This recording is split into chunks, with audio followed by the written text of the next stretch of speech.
Chapter 24. New Jerusalem. The opening above the saints grew larger, and Rayford felt himself suddenly drawn toward it at great speed.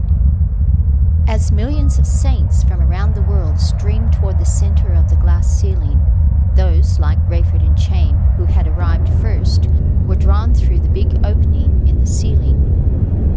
Rayford looked down and could see clouds below him now. They must be several miles up and still rising. Even after they passed through the opening, they continued to rise at a rapid rate, allowing room for what looked like an unending cloud of saints and angels to follow them. Inside the structure, Rayford discovered that there was no sense of up or down. It was like another world, but with total weightlessness. There was no shortage of oxygen, if indeed their new bodies were functioning on oxygen at all. Suddenly, Rayford felt guilty. He had become so distracted by the city that he had forgotten about Jesus, the one who had obviously made all of this possible. "Don't let it bother you," said someone or something. It was like the voice spoke inside his own head. Nevertheless, Rayford spun around and saw an angel smiling at him. "You'll have plenty of time to meet with the Lord personally," he thought he heard the angel say, although Rayford could not see the man's lips moving. "Can you?" Rayford began, but the answer came back before he could finish the sentence. "That's why I'm here. It's my job to show you around and to answer your questions." The two men, for the angel looked to be quite human except for a higher degree of brilliance in his robe and countenance, were still moving at great speed through the vastness of the big city that they had entered only moments earlier. The crowd was thinning out, and it appeared that each saint had been joined by one angelic tour guide. Rayford's senses were overwhelmed with all that had happened in just a few moments of time. He had been resurrected from what seemed like a deep sleep, returned to perfect health and youth, shot into space without a vehicle or spacesuit, witnessed momentarily the return of Jesus in the skies above Jerusalem, and then been swept into a whole new world inside a giant glass pyramid where everything defied the laws of gravity. "It's approximately 1,500 miles high," the angel said as he read his student's mind. Rayford's head was being filled with information on where he was and what was happening as quickly as he could process it. Millions of saints from around the world have been resurrected and flown here at great speed. Jesus is out there waiting to be seen by each of them before they enter New Jerusalem. Yes, New Jerusalem. That's the name of this city. We have all been busy preparing for this exciting moment. When everyone's inside by sundown in Israel, we'll gather for the wedding party. No, it won't be dark here. God's presence lights the city constantly. You no longer need to sleep, so the party can go for weeks in Earth time without let-up. The crowd? They'll not be a problem. You'll hear him as clearly as you're hearing me now. There will be screens if you wish to see him up close, but it's not his body that we worship, it's his truth and power. We've planned plenty of music and food and dancing, a lot of celebrating. You don't know how much we up here have been looking forward to this. "This is just so amazing," Rayford exclaimed, relieved that his angel had allowed him to express just a tiny bit of what he was feeling. "We understand your need to express praise," the angel said. "We have the same need ourselves. You'll love the sing-alongs. It'll be the greatest act of praise in all history. It really is going to be exciting." Rayford had a strange urge to hug his angel, and at that instant his angel reached out to hug him. "Call me Bob," he said, and Rayford registered surprise at such an unangelic name. "A bit common, you think?" asked Bob. "Actually, names are not a big deal up here. We never get lost, and people know when they're being addressed personally, like I'm doing with you right now. But Bob will do if you feel more comfortable using a name." "Thanks, Bob," Rayford responded, and then his thoughts turned to Irene. "She's here," Bob reassured him. "You'll see her later, but you'll also come to love everyone here as much as you love her. And the Lord, wow, He'll be the greatest love of all." Rayford could instantly see the truth in what Bob was saying. On Earth, he had had a special relationship with Irene. She was his personal responsibility.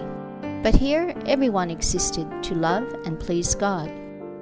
The marriage party, as they called it, was a celebration of their corporate union with God. The euphoria that Rayford had been experiencing since he first rose sleepily up onto his knees there in the Temple Mount enclosure was greater than any pleasure he could ever remember having experienced back on Earth, including sex. He did not even miss Irene now or feel impatient about seeing her. He knew instinctively that they were already one, not only with each other, but with all the other saints throughout history. They were one in their worship of God. They were entering into a new marriage, a marriage to God. Rayford's mind took another turn, and once again Bob turned with him. "Back on Earth?" Bob asked. "They're pretty upset, I can tell you that," he said with a laugh. "Old Dang Chow is trying to tell them that we're an alien starship coming to destroy the Earth. Guess we are, in a way, but he doesn't dare mention God. If he did, maybe they would see the futility of fighting us and repent. Israel's in a mess at the moment, nearly 7,000 dead already from the quake, but Deng Xiao is untouched by it. He doesn't think of anyone but himself. Right now he's screaming for military support from every country on Earth. Fighter jets, nuclear weapons, rockets, missiles, anything they can find to blow a few holes in our outer shield. Can they? No, not a chance. It wouldn't matter if they could. The glass isn't really our shield. God is. We just put it there for effect. Same with all the gold and precious stones you see everywhere around here. Pretty, isn't it? The beautiful structures in New Jerusalem had contributed to Rayford's overall feeling of pleasure. There were perfumes that breathed peace into his spirit, too, and a kind of subconscious awareness of music humming inside his head. A river of water flowed this way and that through the vast city, but it flowed without banks to hold it in. It was either a transparent channel or just held together by its own surface tension. Rayford reached out to touch it. Sure enough, it had no outer covering. It was wet and cold. There were areas of vegetation that had the feel of jungles without a jungle floor. You could move up, down, or through the beautiful flowers, ferns, vines, and other foliage. Plants tended to lack stalks, although there were beautiful and ornate leaves, and a few vines that laced individual blooms together. The precious stones that Bob had referred to were more or less strewn along the path. Structures within the glass pyramid were not exactly buildings in the sense of a building on Earth. There was little need for walls or floors, as people here had nothing to hide, and they were able to view others from above and below as easily as they could from the side. Some semi-transparent structures did serve to separate general areas of the city, so that activities taking place on one side of the walls would not disturb activities on the other side. Precious stones and plants featured on these partitions. If there was one thing the saints found difficult about life in New Jerusalem, it was living without their normal concepts of time. You could not talk about tonight or tomorrow or how many days until something would happen, because there were no nights and people did not sleep.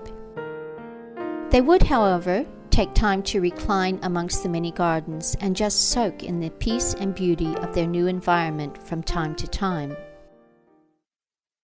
In Earth days, the marriage party went on for several weeks. Rayford met up with Irene, Elaine, Chloe, Ramey, in fact, all of the original Jesans and the 12 judges.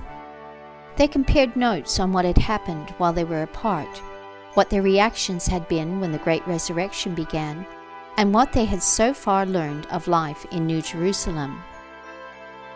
"We're going to rule the world when the battle is over," Raimi announced. He was 22 years old now, and he would continue to age in New Jerusalem until he was approximately 30. The assignments, he said, will be given out after the celebrations. Rayford prepared them for the possibility that they would have only minor assignments compared to the ones they had carried out during the last 7 years. It always seems that we get slack when we're leading, and God spots the greater faithfulness of humble followers. So we'll probably see some of the little people given top jobs here, he said. Neville was there too, and he had some exciting news to announce about something he had learned from his angel. "You know how we were able to send and receive email without a service provider," he said. "Well, it was all being processed through a control room up here. This whole place can disappear into another dimension. It was out there all that time, tapping into the World Wide Web to process our mail. That's why we never received a bill from Web Wonders after they destroyed it. And another thing, it was these guys who vaporized the Web Wonder office, not Deng Chao. They did it so Deng Chao's men couldn't get our files. I've been learning so much about how things work up here. It's not magic or anything like that. There are just a lot of laws of physics that people back on Earth haven't learned yet. Things like how to overcome gravity and how to read minds. Even our new bodies operate much like our old ones did, just newer models. They don't need sleep, they don't age, and they're immune to disease. We'll still eat and drink, but most of our power comes from God Himself. It comes to us through the light that fills this pyramid. Outside the pyramid, we would still age, the same as anyone else." "There's just so much to learn," he exclaimed. "Isn't it great?" Each saint found delight in something different. Mary loved observing the changes in others now that they were all young and healthy. She found as much pleasure in watching and listening to Neville as he found by what he was learning of divine physics. Just looking at Sheila Armitage and Mary Teresa, who were also 30 years old now, intrigued Mary. Everyone was so beautiful and so full of energy. She wanted to talk to everyone and to hear their stories about what God had done for them. Fran, Louis, Mike, and Martin all got into playing games with their new flying skills. They were like little children, although they had to be cautioned a couple of times about the dangers of reckless flying. Matthew Baker and John Dorman spent a lot of time in the archives, going through videos and other records of their own lives and the lives of others. They were able to gain a better appreciation of what was happening spiritually at various times in their lives. They would locate a time when they had prayed for something and then press a button and get an account of what had been the actual effect of the prayer. They were impressed with how God and His angels had managed to work around the intricacies of each person's free will and other natural restrictions that God had placed on Himself. Reinhard's greatest pleasure was just in wandering around the great city, examining the vegetation, decorations, and some of the strange animal-like creatures that lived there. There was obviously more than enough to keep everyone fully occupied and fully happy for the next 1,000 years, which was how long they would be ruling over the world. What was to happen after that they would worry about when the 1,000 years were drawing to a close. But in the meantime, they would all have duties to perform in ruling the world under the guidance of Jesus and His angels for the next 1,000 years. Even while they were celebrating, God was pouring out His wrath on the world below. All the suffering that the saints had just been through was nothing compared to what was happening outside at that time.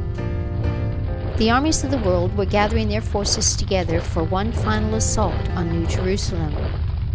Deng Chao had a plan to fly nuclear weapons through the same opening that the saints had used. But the saints were going to join with the angels in blocking that assault, an assault that is more popularly known as the Battle of Armageddon.